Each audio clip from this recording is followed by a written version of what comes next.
Hello there, my name is Sasha Ellens.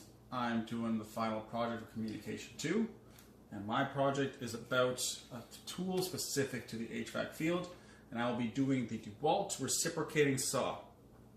It is used variously through the field, and it's a one-all tool. You can cut through metal, wood, plastic, as long as you change the blade, have the proper blade, and have enough space to work with. Now, most important part about this tool is to work safely. Most important part with every tool and any job is to work safely, but this one especially because it goes at very fast speeds, very fast revolutions, and it is made to cut. So if you're not careful, you can cut off your finger or cut through a power line, and bad things can happen. So the first thing you want to do is make sure you have all the proper personal protective equipment for the job, like safety glasses, safety boots, gloves, and lights, so on and so forth, everything you'll need for the proper job. You're going to want plenty of lighting so you're not blindly cutting into anything. You're going to want to make sure you have plenty of space so that you can maneuver the blade around properly. You're also going to want to make sure that you have a clean area so that dust doesn't fly around, get in your eyes, stop you, impede you in any way. You're going to want to make sure that you don't have anything in the area like oil or rags or anything that with the electrical spark from this or from the friction caused by the blade going through, that it could catch a fire or anything like that. Now, there are 8 main components to this.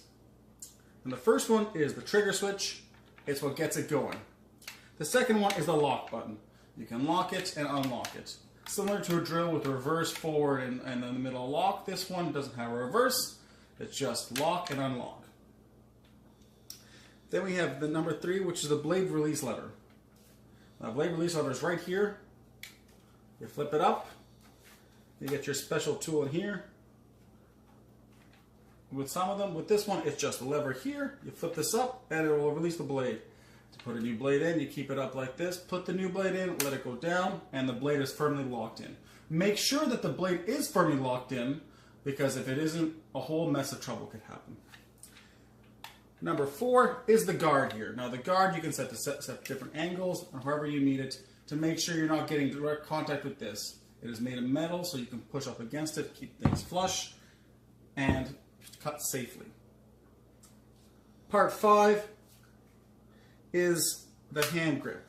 You want a good hand grip because if you're cutting through thick things or metal or anything like that, you don't want to use one arm because it'll be bad for your arm.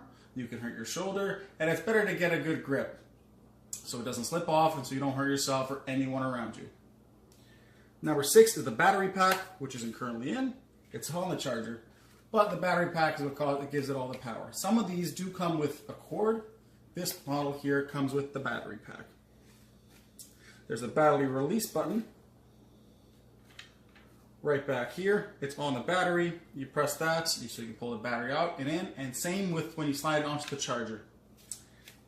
And finally, you have the main handle, which I'm holding onto here, kind of like a pistol grip. It is what you hold onto while you're cutting. 1. In conclusion, this reciprocating saw is a very important and vital tool for the HVAC industry and most trades. It is used to cut through wood, metal, and plastic, like I've already said. And like I said, I cannot stress enough, the main aspect with this is to make sure you follow proper safety procedures. Thank you very much.